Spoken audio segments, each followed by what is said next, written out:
Divya Sandra யாரை சொல்லுவீங்க? Sandra தான் 100%. திவ்யா கிட்ட சில விஷயங்கள் வினோத் ஒரு விஷயம் இருக்கு.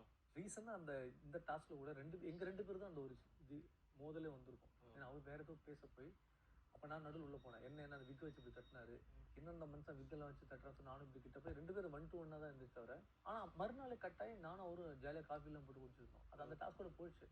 அந்த மொமெண்ட் ஒரு விஷயம் கிரியேட் ஆகும்ல, அது மாதிரி தான் திவ்யாவுக்கு என்னன்னா, எங்கேயோ எப்பயோ ஒரு வருஷமா அந்த கமருதீன் கூட ஒர்க் பண்ணிட்டாங்க.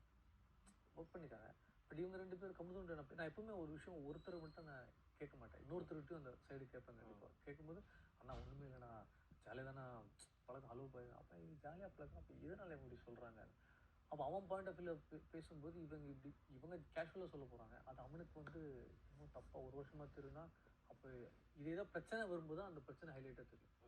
இது இவங்ககிட்ட இருக்குது. அக்செப்டன்ஸ் குறைவாக இருக்குது அவங்ககிட்ட, திவ்யா கிட்ட.